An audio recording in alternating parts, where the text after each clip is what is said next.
सहना भवतु सहनौ भुनक्तु सह वीर्यं करवावहै तेजस्विनावधीतमस्तु मा विद्विषावहै। ओम शांति शांति शांति।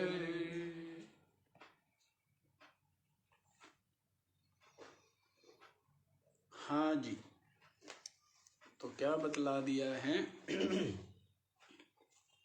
कि श्रवण से मनन 100 गुना श्रेष्ठ है और मनन से भी निधिध्यासन 1,00,000 गुना श्रेष्ठ है। और निधिध्यासन की अपेक्षा जो ब्रह्म भाव में विराजमान रहना है, ये क्या है? ये अनंत गुना श्रेष्ठ है, क्योंकि लक्ष्य यही है, क्योंकि वास्तविकता यही है। क्या है? वास्तविकता यही है। जैसे कांच निर्मल मणि के ऊपर जो बिल्कुल स्वच्छ है, निर्मल है, ऐसी मणि के ऊपर धूल, मिट्टी, कीचड़ आदि लिपट गए हो तो उनको हटा दिया जाता है, तो मणि तो क्या है? स्वच्छ ही है, निर्मल ही है। वैसे ही मैं आत्मा अत्यंत निर्मल ही हूँ, अविनाशी ब्रह्म ही हूँ, और मुझ में जीव भाव, मुझ में चिदाभास, मुझ में अंतःकरण और मुझ में देह आदि ये धूल मिट्टी क्या हो गई है? लग गई है, लिपट गई है। इनको क्या कर देना है? इनको अलग कर देना है कि ये ना मैं हूं, ना ये मुझ में है, इनमें मैं नहीं, ये मेरे में नहीं। जैसे ये कहा है ना गीता जी में, है ना हम तेसु अवस्थिता, क्या बोला है? ये मुझ में नहीं है, न च मत्स्थानि भूतानि पश्चिमे योगम ईश्वरम, ऐसे ही है। न च मत्स्थानि भूतानि, एक तो ये बोल दिया है कि ये समस्त भूत मुझ में स्थित नहीं है। न चाहम तेसु अवस्थिता, एक जगह ये भी आया है कि मैं भी इनमें स्थित नहीं हूं। स्वरूप दृष्टि से देखें, निरुपाधिक निर्विशेष दृष्टि से देखें तो अधिष्ठान में अध्यस्त की सत्ता है ही नहीं, और अध्यस्त में अधिष्ठान है ही नहीं, क्योंकि जब अध्यस्त की सत्ता ही नहीं। आप यूं देखिए, जैसे रस्सी में सर्प नहीं है और सर्प में भी रस्सी नहीं है, क्योंकि सर्प है ही नहीं। तो वैसे ही मुझ में ये जो है, ये सब आ गए थे। जीव भाव, अंतःकरण, शरीर आदि ये सब मैं में आ गए हैं। मैंने मैं को अलग कर लिया और देखा क्या कि ये तो सबके सब जड़ हैं। मैं चेतन हूं, कोई मेल ही नहीं है, कहीं मित्रता की संभावना ही नहीं है, कोई सादृश्यता तो होवे, कोई सादृश्यता नहीं है। ये जो उपाधि है, शरीर, इंद्रिया, अंतःकरण, ये सब क्या है? जड़ है। मैं चेतन हूं। ये दृश्य है, मैं दृष्टा हूं। ये विकारी है, मैं निर्विकारी हूँ। ये नश्वर है, मैं अविनाशी हूँ। तो कोई सादृश्यता है, समानता है, मेल की संभावना है तो नहीं है। लेकिन बुद्धि का व्यामोह, दृश्य का राग, इसी कारण से इसमें ही डूबा रहता है, निमग्न रहता है। और जब वास्तविकता को देखे तो मैं तो निर्विशेष निरुपाधिक सच्चिदानंद ब्रह्म हूँ, सब कुछ करते हुए और कुछ न करते हुए। क्योंकि करना सब किससे है? उपाधि से। क्रिया किस में है? उपाधि में है। मुझ में क्रिया नहीं है, मैं तो अचल हूँ, अक्रिय हूँ, अविक्रिय हूँ। मुझ में क्रिया आदि नहीं है। ये क्रिया तो उपाधियों में। ये उपाधियां जड़ है, मेरी सत्ता से है। सब उपाधि में क्रिया चली रही है ना। फल है तो क्या क्रिया चल रही है उसमें? वो पकता है, हैं? फल कच्चा होता है, फिर क्या होता है? धीरे धीरे पकता है, और पकने के बाद धीरे धीरे सड़ता है। यदि उसको काम में ना लिया जाए, अब उसको ये बताओ किसने सड़ाया है, किसने पकाया है? प्रकृति ने ना। किसने? प्रकृति। तो चलता रहता है। तो आप ये क्यों समझते हैं कि मुझ में है ये, या मैं करता हूँ? तो ये करता मैं नहीं है। किसमें है? उपाधि में है क्रिया। मेरी तो केवल विद्यमानता है, मैं तो केवल साक्षी हूँ, क्रिया के होने का भी और न होने का भी। सुबह हो रही है, बारिश हो रही है, धूप हो रही है, हवा चल रही है, सांझ हो गई, रात्रि हो गई, इन सबको जानने वाला, इनका सबका प्रकाशक, जानने वाला कौन है? वो मैं हूँ।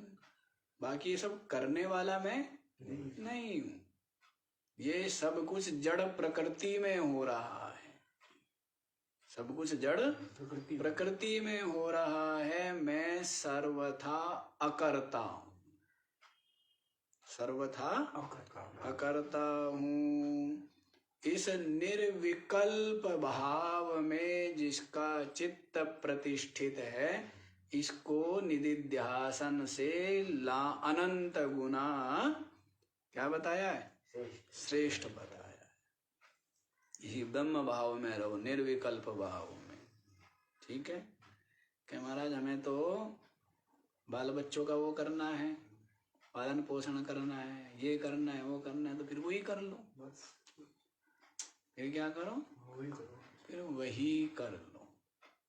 और यदि इसको मूल्यवान समझते हो, कीमती समझते हो, सार समझते हो, सत्य समझते हो, महत्वपूर्ण समझते हो, महत्वपूर्ण को आप करते हैं, और जो कम महत्व वाला है या महत्वहीन है उसका छोड़ देते हैं ना। उसको जो अत्यंत महत्वपूर्ण है उसी में ही आपकी मन बुद्धि लगती है। तो अब आप देख लीजिए आपके लिए महत्वपूर्ण क्या है। संसार महत्वपूर्ण है, शरीर महत्वपूर्ण है, या फिर परमात्म प्राप्ति महत्वपूर्ण है, आत्म कल्याण महत्वपूर्ण है? ये आप देख लीजिए। तो क्या महत्वपूर्ण है? विवेकी के लिए तो आत्मनिष्ठा ही महत्वपूर्ण है। क्यों? क्योंकि इसको प्राप्त करके समस्त शोक से आत्मवेत्ता तर जाता है। तरति शोकम आत्मवित्। जो आत्मवेत्ता है वो शोक उदधि से पार हो जाता है। तो उसमें शोक आदि नहीं है। क्यों नहीं है? क्योंकि जगत नहीं, दृश्य नहीं। क्यों नहीं? क्योंकि ये स्वप्न के समान प्रतीति मात्र है, इसलिए नहीं। और मैं अद्वितीय ब्रह्म हूँ, तो मुझ में ये षड्विकार जन्म मृत्यु आदि उत्पत्ति विनाश क्षय वृद्धि ये सब मुझ में नहीं है। इसीलिए मैं निर्भय निश्चिंत अविनाशी चेतन। फिर बताया था निर्विकल्प समाधि के द्वारा स्पष्ट रूप से निश्चय ही ब्रह्म तत्व का अवगमन होता है, प्राप्ति होती है, अन्य किसी प्रकार से नहीं। क्योंकि अन्य अवस्थाओं में मन की चंचलता होने से प्रत्यांतर विमिश्रितम भवेत। अन्य जो प्रतीति है, वृत्ति, ज्ञान है, उनका भी क्या बनी रहती है? मिश्रण बना रहता है। क्या बना रहता है? मिश्रण बना रहता है। जैसे अभी, तो अभी क्या क्या है? अभी शरीर है, इंद्रिया है, विषय वस्तु है, सर्दी गर्मी है, भूख प्यास है, ये समस्त प्रतीतियां आपकी वृत्ति में बनी हुई है ना, चित्त में। तो इस कारण से आपको आत्मा का अनुभव नहीं होता, जबकि सबका अनुभव जिसके द्वारा हो रहा है, जिसकी सत्ता से, उसी का अनुभव नहीं होता। नहीं होता ना। हाँ, ऐसे ही होता है। जैसे टीवी देख रहे हैं, क्या देख रहे हैं टीवी में? टीवी में खेल हो रहा है, खूब आनंद आ रहा है, टीवी चल रहा है, बिजली चली गई। अब तक बिजली थी, बिजली को महत्व दे रहे थे या खेल को महत्व दे रहे थे? खेल को महत्व दे रहे। और जब बिजली चली गई, अब महत्व किसको दे रहे हो? अब किसको? जैसे भी हो वैसे करके बिजली लाओ भाई, जनरेटर चलाओ, बैटरी जलाओ, कुछ भी करो। अब किसको महत्व दे रहे हैं? और अब तक महत्व था? बिजली कोई महत्व नहीं था, बस वो खेल खिलौना, वो सब नाच गान जो था। तो वैसे ही है, किसको महत्व देते रहे? दृश्य को। जिसकी सत्ता से सब कुछ ये दिख रहा है, उसको ही देखने की फुर्सत नहीं है। कब तक नहीं? जब तक इसमें रस ले रहा है। और जिससे उपराम हो गया दृश्य से, इस खेल से जो उपराम हो गया जिसका चित्त, तो फिर वो किसकी ओर बढ़ता है? वो अपनी जो चेतन सत्ता है, जिसके द्वारा, जिसकी सत्ता से सब कुछ प्रकाशित है, जो सबका प्रकाशक है, जो चेतन है, उसी का अनुभव हो जाता है। इतनी सी तो बात है। ये जो लहर है ना, यही जल है। लहर ही क्या है? जल है। वैसे ही जो वृत्ति है ना, यही आत्मा है, जिसको आप मन कह देते हैं। यही क्या है? यही मन ही, आप ये समझो, आत्मा है। ये मन ही का, एक जगह कहा ना, मन ही देवी देवता, मन ही भूत प्रेत, और ये मन हर हो जात है जो सुमरे सुचेत, है ना। तो मन ही सब कुछ बना हुआ है। दुष्ट कौन है?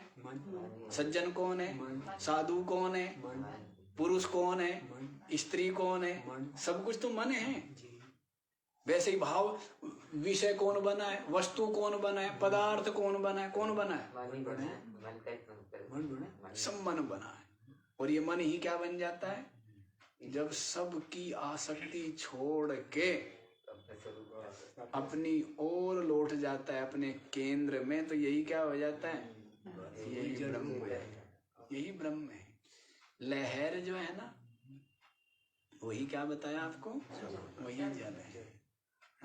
और लहर ही क्या कर रही है? लहर ही सृजन और लहर ही विनाश कर रही है। लहरी क्या कर रही है? सृजन करती है, और लहर ही विनाश करती है। तो वैसी ये जो वृत्ति है, ये वृत्ति बहिर्मुख हुई तो क्या हो गया? यही मन हो करके विविध वासना वाला हो करके और विषय का रूप धारण कर लिया। योग वशिष्ठ में बताया था ना, चित्ताकाश। नीचे की ओर चला तो भूताकाश बन गया, ऊपर की ओर चला तो यही क्या? चिदाकाश हो गया। आप कहाँ हो? चित्ताकाश में। कहाँ रहते हो? मन में रहते हो ना हर समय। कहाँ है सब कुछ? किसके द्वारा हो रहा है? खुजली का ज्ञान, भूख प्यास का ज्ञान है। अभी जो कुछ भी आप सोच विचार रहे सब क्या हो रहा है? मन से हो रहा है ना। तो ये जो मन से नीचे की ओर चलते हैं तो क्या बन जाते हैं? भूताकाश। और अपनी ओर चले तो क्या हो जाता है? चिदाकाश। तब आप देख लो, मन तू ज्योति स्वरूप है, अपना रूप पहचान या अपना मूल पहचान। तो ये मन ही जो है ना, ये क्या है? ब्रह्म है। यही चेतन है। जो अपनी ओर लौट आए तो ये चेतन, और बाहर की ओर भटकता रहे तो यही क्या बन गया? मन हो करके विषय वस्तु रूप भासता है। ये अपनी वासना ही तो दृढ़ हो गई। अपने जो संस्कार वासना है वही क्या हुई? पुरुष रूप से, स्त्री रूप से, पशु रूप से, यही क्या होती जाती है? यही दृढ़ होती जाती है। इसी से जन्म होते जाते हैं। इसीलिए तो अपने चित्त को निर्मल बनाओ। इसको निर्मल बनाओ, चित्त को निर्मल बनाओ। इसमें से सब स्वार्थ, इसमें से सब कपट, इसमें से सब द्वेष, इसमें से सब चपलता, इसमें से सब जो मिथ्याचार है वो सब छोड़े। तभी क्या बनेगा? तभी तो महात्मा होकर परमात्मा होगा। अन्यथा क्या बना रहेगा? मलिन आत्मा होकर के और पशु पक्षी योनियों में कष्ट भोगेगा। कहाँ भटकेगा? हैं? पर विचार नहीं करता है, विचार नहीं करता है। इतनी वही मक्खी की बात है कि जैसे मक्खी को कितना ही शहद, कितना ही मिठाई मिले, लेकिन बैठेगी कहाँ? दुर्गंध पर ही। वैसे ही अपना स्वयं अहित करता है। किसका हित करता है? किसी और का थोड़े। स्वार्थ, कपट, चालाकी, चतुराई, होशियारी, बुद्धिमानी, इनसे क्या होता है? जो दूसरों को समझता है कि दूसरे मूर्ख है, तू बस बुद्धिमान समझदार है। दूसरों सबको सब कुछ पता रहता है, लेकिन दूसरे सोचते कि कोई बात है। बुद्धिमान होता है उसको चालाक व्यक्ति की चतुराई पता होती है, लेकिन वो कुछ कहता नहीं है। वो सोचता है कोई बात, जिसको जैसी समझ है। लेकिन फिर अपने ही कर्म, अपने ही चित्त की मलिनता के कारण से विविध योनियों में इसको कष्ट भोगना होता है। तो ये मन की वासना दृढ़ हो करके क्या हो गई? शरीर और जगत के रूप में स्थूल होकर के भास रही है। मन की ये वासना ही, ये वृत्ति ही। और यही जब निश्चय हो जाए कि मैं तो ब्रह्म हूँ, चेतन हूँ, साक्षी हूँ, तो ये जो दृश्य है ये क्या हो जाता है? इस दृश्य का हेतु चित्त, ये वृत्ति, ये मन, ये विलय हो जाता है। तो ये भी विलय हो जाता है, दृश्य भी विलय को प्राप्त हो जाता है। चित्त का उत्थान ही जगत है और चित्त का विलय ही आत्मा है। थोड़ा सा ऊंची नीची लहर होना यही क्या है? लहर है। और लहर का विलय हो जाना यही जल। फिर भी जल ही है वो, जब लहर है तब भी जल ही है। तो वैसे ही चित्त की जागृति ये क्या है? यही जीव जगत है। और चित्त का विलय यही क्या है? यही ब्रह्म है, अद्वितीय ब्रह्म। आत्मा चेतन है। तो ये बता दिया है ना। तो जब मन चंचल होता है तो अन्य जो प्रतीति है, ज्ञान है, उनका मिश्रण होने से अपनी आत्मा का अनुभव नहीं होता है। अपनी आत्मा का अनुभव नहीं होता है। तो ये बतला दिया है। इसीलिए क्या करो, अपने चित्त को समाहित करो। इसलिए क्या करो, अपने चित्त को समाहित करो।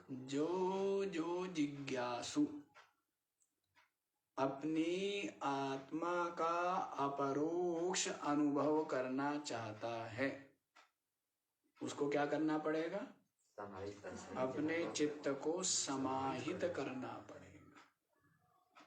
क्योंकि जो समाहित चित्त है वह उसमें ही ब्रह्म तत्व का अवबोध होता है। समाहित चित्त ही चेतन की सत्ता को समझ पाने में, अनुभव कर पाने में समर्थ होता है। तो इतना कुछ सुनाने के पश्चात अब देखो कितना सुंदर तरीके से समझाते हैं। तो पुनः समझा रहे हैं, अपने चित्त को समाहित करना चाहिए। तो इसके लिए 367वां श्लोक यही है ना। अतः समाधत्स्व यतेन्द्रियः सदा निरन्तरं शान्तमनः प्रतीचिः विध्वंसयध्वान्तमनाद्य विद्यया कृतं सदेकत्वविलोकनेन। अतः समाधत्स्व यतेन्द्रियः सदा निरन्तरं शान्तमनः प्रतीचि विध्वंसय ध्वान्तम् अनादि अविद्यया कृतं सदेकत्व विलोकनेन।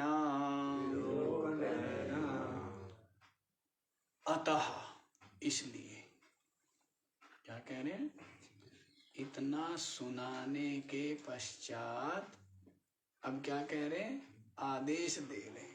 अतः समाधत्स्व यतेन्द्रिय, इसलिए अपने चित्त को क्या करो, समाहित करो।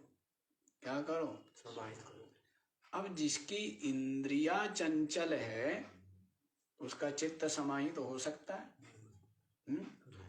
जिसकी ज्ञानेन्द्रिया, कर्मेंद्रिया चंचल है, चंचल का मतलब विषयों में राग है।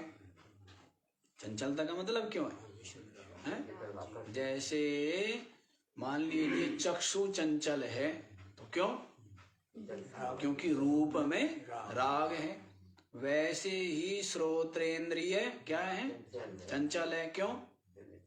शब्द में राग है। इसी कारण तो रसनेन्द्रिय चंचल है।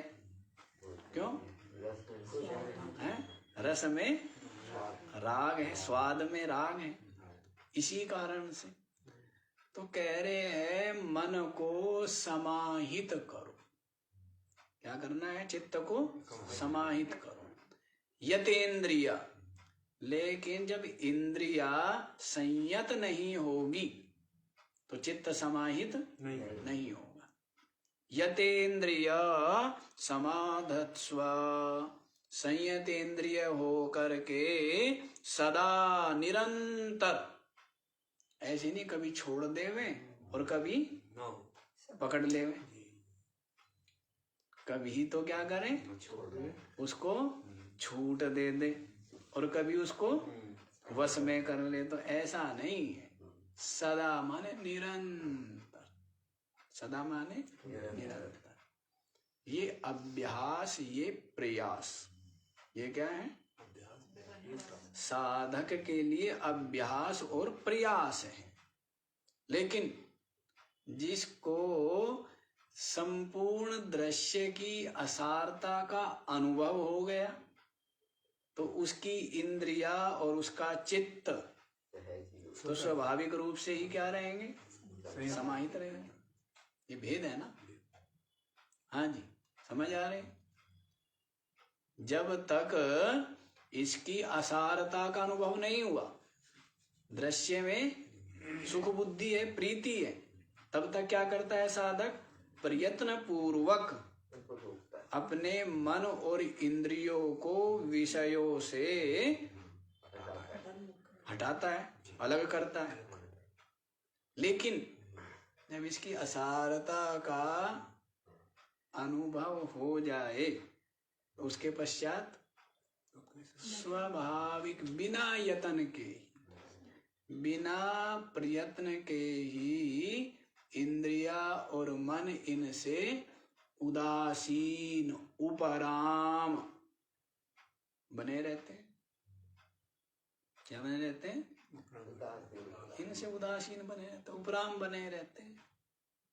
कुछ विषय वस्तु का होना या न होना उसके लिए कोई महत्व नहीं रखता है, क्योंकि उसकी उनमें सार, बुद्धि, प्रियता, राग नहीं है। इसलिए क्या है?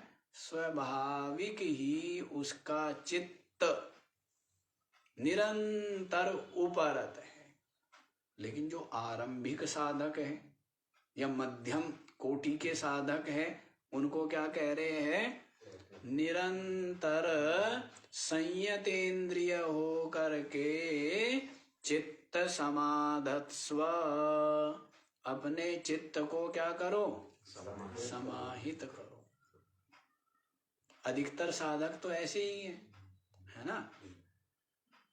देखा जाता है ना, किस किस कक्षा के विद्यार्थी है, उसी के हिसाब से उपदेश दिया जाता है। जैसे नर्सरी में, प्राइमरी में पढ़ने वाले तो बहुत ही हैं, और पीएचडी करने वाले बहुत कम होते हैं। तो पीएचडी जिन्होंने सब पढ़ लिया है, उस विषय का जिन्होंने संपूर्ण ज्ञान प्राप्त कर लिया है, तो पीएचडी है, तो उनको ज्यादा प्रयत्न नहीं करना पड़ता है। लेकिन जो नर्सरी प्राइमरी में है, उनको तो क्या है? तो ये जिनका चित्त विषयों से, दृश्य से सर्वथा स्वाभाविक रूप से उपराम हो गया है, ऐसे तो साधक थोड़े ही होते हैं। अधिकतर क्या होते हैं? इस जगत को, संसार को, दृश्य को सत्य मानते हैं, महत्वपूर्ण समझते हैं, इसको ही सार समझते हैं, और ऐसे संस्कार बुद्धि में रहते हैं कि ये क्या है? यही इनका ही महत्व है, यही सार है, यही महत्वपूर्ण है। इसीलिए सबके, सारी की सारी दुनिया इस संसार से उपराम कितने हैं? बहुत थोड़े से। और इस संसार को ही पाने के लिए लालायित चित्त वाले असंख्य हैं। सब किसको पाना चाहते हैं? संसार को ही पाने के लिए दौड़ रहे हैं ना। जो संसार में दौड़ मची हुई है, झगड़े हो रहे हैं, दूसरे को पीछे करने की और स्वयं आगे निकलने की, जो ये धमा चौकड़ी मची हुई है, किस लिए? संसार को पाने के लिए। यहाँ पर प्रशंसा पाने, यहाँ पर प्रसिद्धि पाने, यहाँ पर पद पाने, यही पाने के लिए ना। यहाँ पर धन पाने, यहाँ पर विषय पाने, वस्तु पाने, इसी के लिए क्या है? सब लगे हुए। सबके सब का प्रयत्न पुरुषार्थ संसार प्राप्ति निमित्त है, और आत्म प्राप्ति निमित्त परमात्म प्राप्ति निमित्त कितने लोग पुरुषार्थ करते हैं? अधिकतर दुनिया तो संसार प्राप्ति निमित्त ही लगी हुई है ना। महात्मा लोग, कौन? महात्मा लोग जो क्या, महात्मा मतलब जो क्या करता है, आत्म परमात्म प्राप्ति निमित्त ही जो केवल पुरुषार्थ करे, वो क्या हुआ? महात्मा। वो क्या हुआ? अब सबके सब कर्म, सत्कर्म जो निष्काम भाव से अंतःकरण की निर्मलता या परमात्म प्राप्ति के निमित्त किए जा रहे हैं, वो करने वाले सब क्या हो जाएंगे? वो साधक हो जाएंगे, वो महात्मा हो जाएंगे। क्योंकि उन जैसे कोई सेवा कर रहा है, यज्ञ कर रहा है, जप कर रहा है, ध्यान कर रहा है, भंडारा चला रहा है, या कुछ दान कर रहा है, या सेवा कर रहा है, लेकिन लक्ष्य उसका प्रसिद्धि पाना नहीं, प्रशंसा पाना नहीं, प्रतिष्ठा पाना नहीं। लक्ष्य क्या है? परमात्म प्राप्ति, आत्म कल्याण। लक्ष्य यदि ये है तो उसका चित्त निर्मल हो करके वो तत्व प्राप्ति के लिए ही आगे बढ़ता है। वो सब महात्मा हो गए। और संसार को पाने का उद्देश्य जिनका है वो सब संसारी, और परमात्मा को पाने का उद्देश्य लक्ष्य जिनका है वे सब साधक हो गए, है ना। तो वो थोड़े ही है, ऐसे थोड़े। और उन थोड़े यत्न करने वालों में भी गीता में कहा है ना, मनुष्याणाम सहस्रेषु कश्चिद यतति सिद्धाये यततामपि सिद्धानाम कश्चिन माम वेत्ति तत्वता। क्या कहते हैं? सहस्रेषु मनुष्याणाम कश्चिद एव सिद्धये यतति। हजारों हजारों मनुष्यों में कोई ही परमात्म प्राप्ति के लिए यत्न करता है, और उन यत्न करने वालों में भी कोई एक ही मुझे तत्व से जानता है, अन्यथा तो नाम रूप में ही उलझे रहते हैं। बड़ी सुंदर मोहनी मूरत श्याम जी की है, और श्याम जी ने अपने अधरों से, ललाट से जब बांसुरी बजाई तो उससे उत्पन्न हुआ जो संगीत है वो बड़ा ही मन को मोहित करने वाला। वो क्या हो गए? वो श्री कृष्ण कहते वो मेरे नाम रूप में उलझ गए। कृष्ण, विष्णु, शिव आदि मेरे क्या नाम, और ये काला गोरा हाथ पैर वाला ये सब क्या मेरे रूप। तो नाम रूप में ही उलझ गए। मुझको तत्व से जानने वाले तो कश्चित, और थोड़े से लोग हैं तत्व से जानना। तत्व में डुबकी लगाना बड़ा कठिन है। नाम रूप में हम रहते हैं, नाम रूप को पाना हमारे लिए सरल है। किसमें रहते हैं? अपने आप को नाम रूप वाला मानते हैं। क्या नाम? ये मेरा नाम है। अरे नाम तेरा नहीं है, नाम तेरा नहीं है, ये तो शरीर का नाम रख दिया व्यवहार के लिए। तेरा नाम थोड़ा, तू तो अनामी है। तू क्या है? अनामी है। और रूप क्या मानता है अपने को? हाथ पैर वाला, आंख नाक मुख वाला, ये मानता है ना। तो ये नाम रूप में रहता है, और भगवान भी नाम रूप वाला ही चाहिए। हमारे जैसा ही तो होना चाहिए, नहीं? वो भगवान गड़बड़ है। यदि भगवान के पीछे लगा दिया जाए नाम, वो मुख, नाक, आंख आदि, तो भगवान चाहिए क्या? ऐसा कैसा होना चाहिए? जैसे हम ऐसा भगवान होना चाहिए हमारा, है? जैसे हम खाते पीते वैसा होना चाहिए।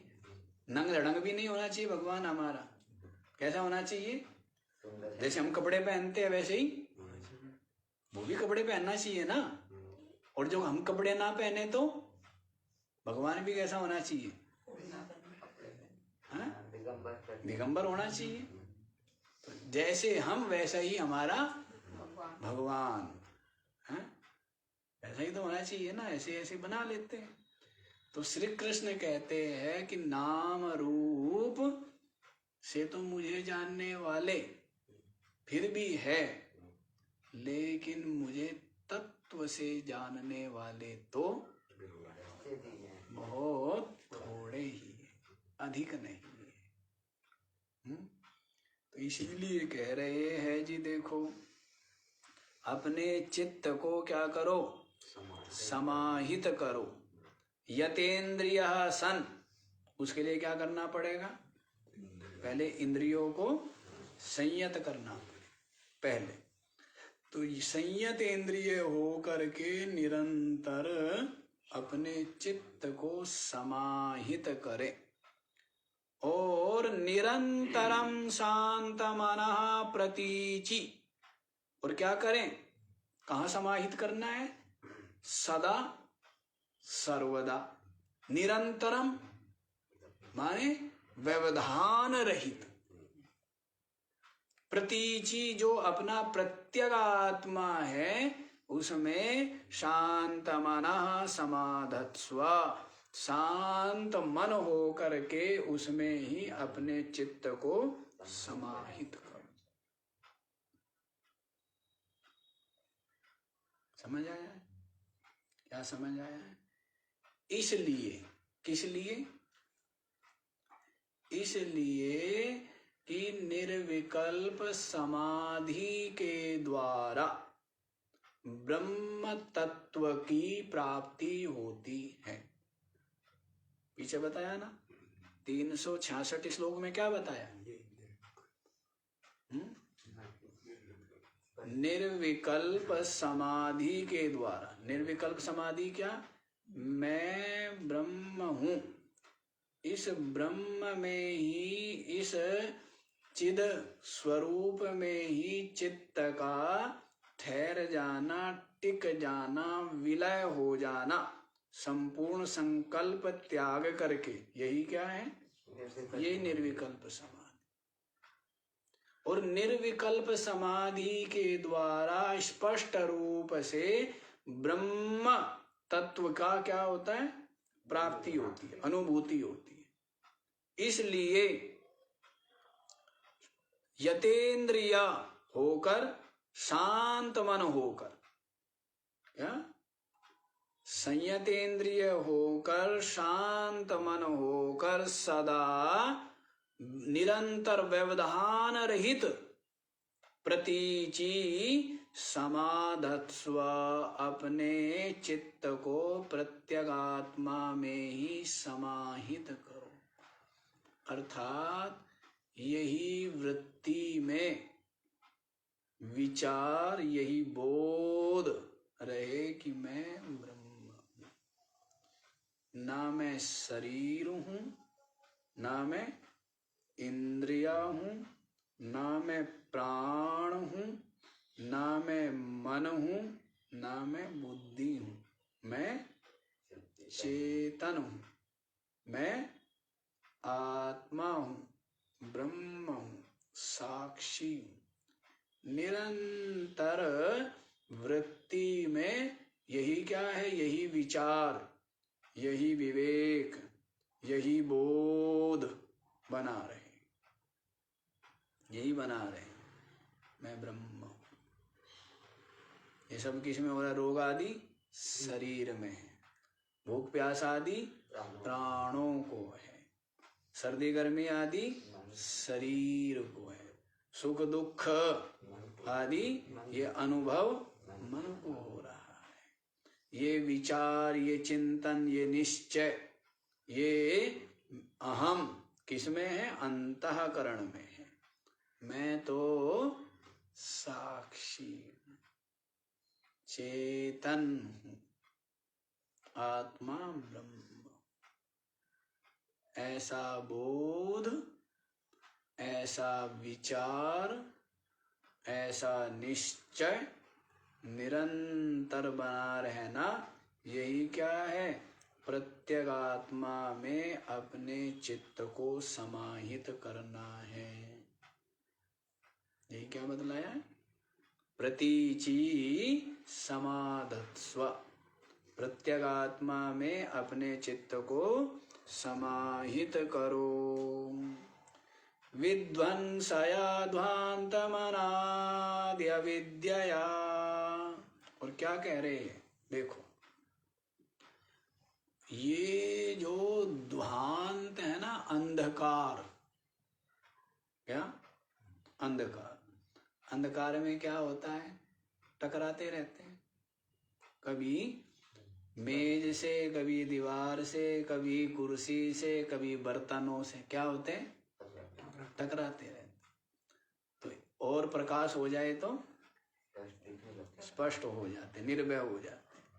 तो कहते हैं ध्वांतम अनादि अविद्या, अनादि अविद्या के द्वारा उत्पन्न जो ये अंधकार है ना, अज्ञान अंधकार, स्वरूप का ज्ञान न होना, यही क्या है? यही अज्ञान है। तो इस अज्ञान अंधकार को क्या करो? विध्वंसया, इसका विनाश करो।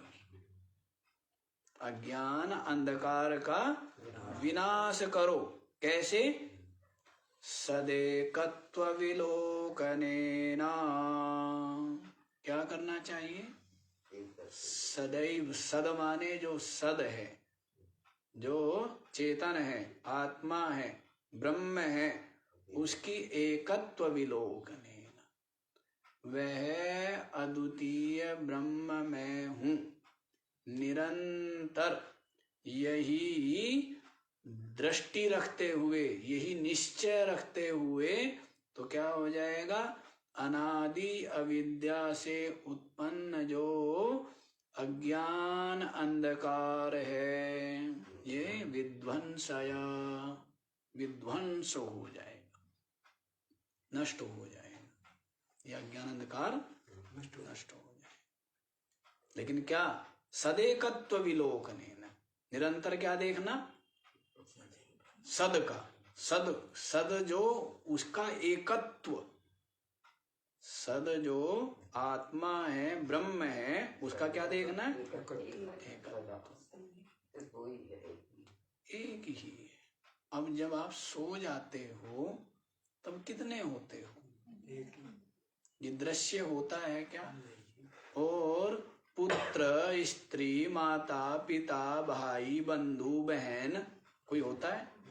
कोई नहीं होता है। क्योंकि ये भेद का जनक तो आपका चित्त ही है। भेद का जनक चित्त है। और ये चित्त विलय तो अभेद ही अभेद। चित्त विलय तो क्या? जैसे घड़ा कितने दिख रहे हैं और सबको डंडा मार के तोड़ दिया तो सब क्या हो गए? मिट्टी। एक ही हो गए ना, एक ही हो गए। वैसे ही चित्त से ही सब भेद है और चित्त विलय तो अभेद ही है। तो इस तरह अद्वितीय जो ब्रह्म सत्ता है, केवल उसको देखने के द्वारा क्या करें? अनादि अविद्या कृतम ध्वांतम, अनादि अविद्या से उत्पन्न जो अंधकार है उसको विध्वंसया। अंधकार, अंधेरा, उसको क्या कीजिए? उसको विध्वंस करो। समझ आ गया? हाँ जी। क्या बताया? जुड़े हुए सब एक दूसरे से, है ना? जैसे कहानी होती है ना, तो कहानी में सब क्या होते हैं? धारावाहिक होते हैं। वैसे ही उपदेश में भी क्या होती है? धारावाहिकता होती है। जैसे साधन और उसके पश्चात तभी साध्य है ना। अब साधन नहीं तो साध्य भी नहीं। साधन हो, सिद्धांत का ज्ञान हो, तभी साध्य की प्राप्ति होती है। तो वैसे यहाँ पर देखो क्या बताया था कि निर्विकल्प समाधि के द्वारा ब्रह्म तत्व का प्राप्ति होती है। इसलिए क्या करना है, संयत इंद्रिय होकर, शांत मन होकर के सदा निरंतर अपने चित्त को प्रत्यगात्मा में ही समाहित करो, ये बता दिया। और इसके द्वारा क्या होगा, जब निरंतर आपका चित्त आत्मचिंतन करेगा तो उससे क्या होगा, अनादि अविद्या से उत्पन्न अज्ञान अंधकार विध्वंस हो जाएगा। तो अब एक बात होगी जी, चित्त को समाहित कैसे करें। क्या होता है, साधक लोगों की क्या कहते हैं, यही समस्या बताते रहते हैं ना साधक लोग। बहुत अच्छी बात है जी, चित्त को समाहित करेंगे अपनी आत्मा में, इससे क्या हो जाएगा, इससे अज्ञान अंधेरा दूर हो जाएगा और इससे हमें तत्व की अनुभूति होगी। लेकिन समस्या यही है हमारा, इस चित्त को समाहित कैसे करें, तो उसके लिए भी आगे साधन बता रहे हैं। उसके लिए क्या बता रहे हैं, देखो सीढ़ी होती है, एक सीढ़ी जानते हो आप लोग, है ना। एक वो सीढ़ी भी देखी है क्या, जो इधर से भी सीढ़ी हो उधर से भी सीढ़ी हो, है जो पेंट पुताई वाले रखते हैं, तो दोनों तरफ से चढ़ा जा सकता है, दोनों तरफ से। तो वैसे ही यहाँ पर सीढ़ी है। पहले आपको यूं बताया कि कैसे चढ़े, वो बता दिया है। अब दोबारा फिर साधन, पहले तो बता दिया विवेक, वैराग्य, षट संपत्ति, मुमुक्षुता, श्रवण, मनन, निदिध्यासन और आत्मानुभूति।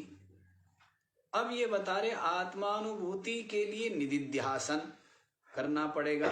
निदिध्यासन नहीं हो पा रहा है तो कहते मनन करो, कि मनन नहीं हो पा रहा है तो अभी श्रवण करो, श्रवण में भी रुचि नहीं है तो मुमुक्षुता की कमी है, तीव्र मुमुक्षुता की कमी है, तो इसलिए क्या करो, वैराग्य बढ़ाओ। और वैराग्य कैसे होगा कि विवेक करो, सही हो विवेक हो। विवेक कैसे होगा, तो उसके लिए विचार करो और सज्जनों का संग करो, सद आचरण करो, स्वाध्याय करो। तो दोनों तरफ की होगी ना यूं, सीढ़ी कैसे होगी। हाँ, तो दोबारा फिर आपको बता रहे हैं कैसे, बताया ना, निर्विकल्प समाधि के द्वारा आत्म तत्व की अनुभूति होती है। अब निर्विकल्प समाधि के लिए क्या करना है, अपने इंद्रियों को संयत करके और मन को निरंतर जो प्रत्यग आत्मा है उसके ही चिंतन में लगाए, उसमें स्थिर करें। उसमें स्थिर कैसे करें जी, तो उसके लिए साधन बता रहे हैं 368वां श्लोक। योगस्य प्रथमं द्वारं वाङ् निरोधो परिग्रह, निराशा च निरीहा च, नित्यमेकान्तशीलता। योगस्य प्रथमं द्वारं वाङ् निरोधः अपरिग्रह, निराशा च निरीहा च, नित्यम एकांतशीलता। योगस्य प्रथमं द्वारम, अच्छा जी, जो योग है, योग क्या है, चित्त का स्वरूप में समाहित हो जाना, यही क्या है, यही योग है। योग सूत्र में परिभाषा क्या दी है, योगः चित्त वृत्ति निरोध, चित्त वृत्तियों का निरोध हो जाए और चित्त क्या हो, अपने स्वरूप में, दृष्टा स्वरूप में विलय हो जाए, ठहर जाए। यही क्या है, यही योग है, यही योग है। तो योग का जो प्रथम द्वार है, प्रथम द्वार, आपका चित्त समाहित हो जाए, आपका चित्त अपने स्वरूप में ठहर जाए, इसके लिए प्रथम द्वार क्या है, वांग निरोध। मौन हो जाओ, बक बक बक बक करते रहते हो ना, बोलते रहते हैं ना, निष्प्रयोजन व्यर्थ ही। तो पहले वाणी का मौन कह रहे हैं। किसका मौन कह रहे हैं, वाणी का मौन। और अपरिग्रह, और क्या, द्रव्य धन का संग्रह न करना। क्या बोला है, प्रथम तो वाणी का निरोध और दूसरा अपरिग्रह, संग्रह ना करना। अब जब संग्रह करता है तो हर समय क्या होगा, कहाँ लगाऊं, कहाँ संभालूं, कहाँ रखूं, किसको दूं, क्या करूं, है? इसी में ही महात्मा लोग क्या हो गए, इसी में उलझ गए। नहीं है तो इसलिए परेशान कि है नहीं, काम कैसे चले, और हो तो फिर इसलिए परेशान की। ये बड़ी समस्या है, नहीं है? हाँ, ये बड़ी समस्या है। जो विचारवान है ना, वही बस में करके रखते हैं। वो क्या करते हैं, वो सब कुछ संयत रखते हैं, और जो मूढ़ है उनके ऊपर ये माया क्या करती है, छा जाती है, फिर उसी में लग जाते हैं। फिर क्या होते हैं, उसमें ही लग जाते हैं। हम विचार कर रहे थे कि देखो ये जो लोकेशना है ना, लोकेशना और जगत में जो सत्यत्व बुद्धि है, इसके पुनः पुनः लौटने की संभावना होती है। दृश्य में जब तक सत्यत्व बुद्धि रहेगी तब तक क्या होगा, है ना? हाँ, ऐसा प्रतीत होता है कि जो सर्व त्यागी है, जो सर्व त्यागी है, उनकी भी संसार में मान सम्मान पाने की तृष्णा। बड़े आश्चर्य की बात, बड़े ही आश्चर्य की बात। जब तक दृश्य में जगत में सत्यत्व बुद्धि है, दूसरों को देखता है कि दूसरों का इतना सम्मान, इतनी प्रतिष्ठा, इतना यश, तो जब तक दूसरा बना हुआ है तो फिर क्या होगा, नहीं, जब दूसरा बना है तो उसके अंदर भी लालसा, लालसा होगी ना। और जब सब जानेगा सब कुछ स्वप्न में हो रहा, सब कुछ क्षणिक है, सब कुछ नश्वर है, सब कुछ असार है, और दुख का जन्मदाता है। दुख का, मैं कई बार सोचता हूँ वे महात्मा लोग कितने दुर्भाग्यशाली हैं। जो कुटिया में रहता है वो महात्मा सौभाग्यशाली, और जो मठ को संभाले वो महात्मा दुर्भाग्यशाली, और जिनके बड़े बड़े मठ हो वो और बड़े दुर्भाग्यशाली। वे क्या है, हाँ? और जो महात्मा चाहे महल में रहे, चाहे मठ में रहे, चाहे कुटिया में रहे, पर संभाले किसी को नहीं। किसको संभाले, अपने आप को। अपने आप को मतलब अपने चेतन को। वो महात्मा सौभाग्यशाली। सौभाग्यशाली कौन है, जिसने जैसे शंकर सहज स्वरूप संभाला, लागी समाधि अखंड अपार। शंकर जी ने क्या किया? अपने सहज स्वरूप को संभाला तो समाधि अखंड अपार समाधि में विराजमान हो गए। तो महात्मा को क्या संभालना चाहिए कि महाराज सोटे को संभालना, लोटे को संभालना, लंगोटे को संभालना है। इनको संभालने में रहेगा मन।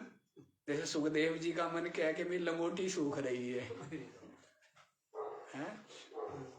तो मन कहाँ हो गया? किसको संभालो? अपने स्वरूप को संभाल। यदि अपने स्वरूप को संभाल ले तो फिर शरीर संभले ना संभले, संसार संभले ना संभले। क्यों? स्वरूप नहीं संभला, इसीलिए शरीर को संभालता है। किसको संभालता है? शरीर को, यहाँ की जगत को। किसको? कौन संभालता है? जिसने अपना स्वरूप नहीं संभाला है। स्वरूप संभाल लिया तो फिर क्या रह गया? बस अद्वितीय रह गया ना, केवल रह गया। तो अब क्या है? अब शरीर संभले ना संभले, संसार संभले ना संभले, उसका कोई औचित्य है क्या? कोई औचित्य ही नहीं है। क्योंकि हम तो कहाँ हैं? अपने स्वरूप में। तो स्वरूप को संभालना चाहिए, है ना। और लेकिन क्या होता है? मठ मंदिर संभालते, जैसे गृहस्थी है ना, गृहस्थी जो है दुकान संभालते संभालते, बाल बच्चों को संभालते संभालते, बनाई हुई जो खोखली कुल जाति की इज्जत, उसको संभालते संभालते बाप बूढ़ा होके मर गया, बेटा भी बूढ़ा होके मर गया, पोता भी बूढ़ा होके मर गया। इतने लोग आए और सबके सब मर गए। ये संभली फिर भी नहीं और किसी को मिला कुछ भी नहीं। यदि इतना प्रयत्न अपने स्वरूप को संभालने में कर लेते तो सबके सब क्या होते? आवागमन से मुक्त हो जाते ना। तो किसको संभालना चाहिए? लेकिन संसार को संभाल रहे, मठ मंदिर इनको संभालने में लगे हुए। ये सौभाग्य नहीं है, दुर्भाग्य। सौभाग्य नहीं है। संसार में वाहवाही पाने के लिए साधु बने हैं क्या? हैं? संसार में हमारे गीत गाए जाए इसलिए साधु बने हैं क्या? हैं? संसार में स्तुतियां हो, संसार में प्रसिद्धि हो, इसलिए साधु बनाया जाता है। किस लिए साधु बनाया जाता है? अब इसीलिए साधु बनना था तो फिर कुछ और कर लेता। साधु बनने की जरूरत नहीं थी, वैसे ही प्रसिद्ध हो जाता, वैसे ही प्रशंसा मिल जाती। कुछ और कर लेता तो भी धनी हो जाता है, वो भी प्रसिद्ध हो जाता है, हैं? डाकू हो जाता है, वो भी प्रसिद्ध हो जाता है, हैं? नेता हो जाता है, वो भी प्रसिद्ध हो जाता है।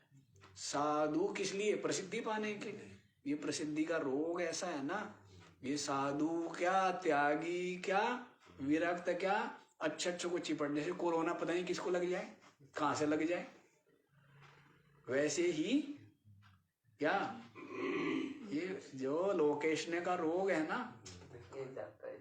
ये अच्छो को लग जाता है।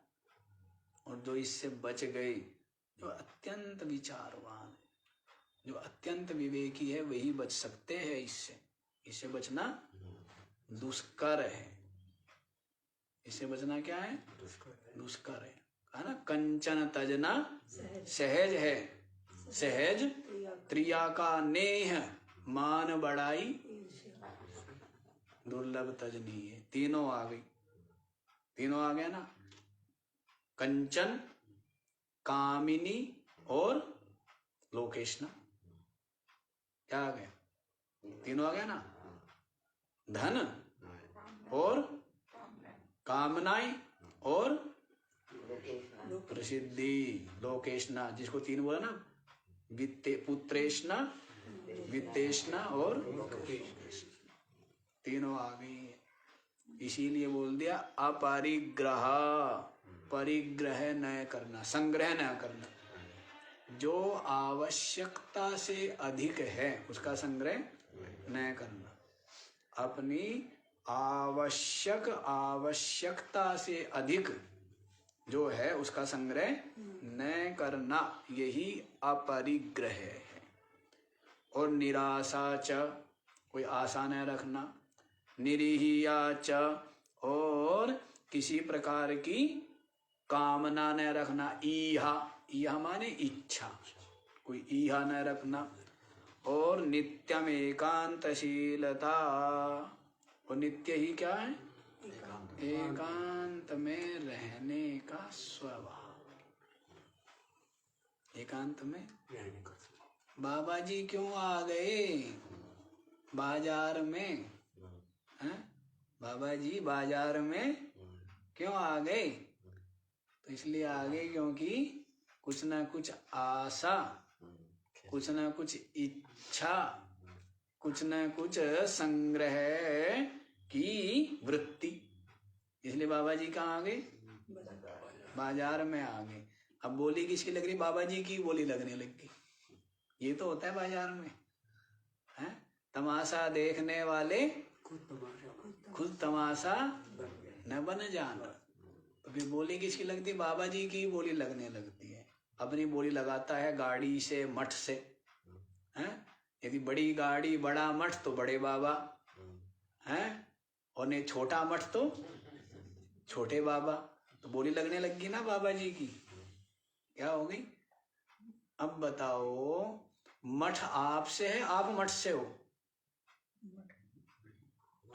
मठ हमारे से है ना, या मठ से थोड़े ही है।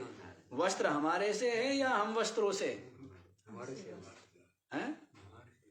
लेकिन वस्त्र हो क्या गया, इतने हावी हो जाते हैं कि वस्त्रों से हम हो जाते हैं, जबकि वस्त्र हमारे से है। जब ये पड़ा हो शरीर मुर्दा, वो सुंदर सुंदर अलंकार आभूषण से इसको सुसज्जित करिए, कोई इसकी ओर दृष्टि भी डालता है क्या? कहते सब स्पर्श कर लिया, अब वस्त्र सहित स्नान नहाना पड़ेगा। क्या करना पड़ेगा? वस्त्र सहित स्नान करना पड़ेगा, अपवित्र हो गए। चलो जी, समय ज्यादा हो गया, इसका विचार कल करेंगे। ओम पूर्णमदे पूर्णमिदं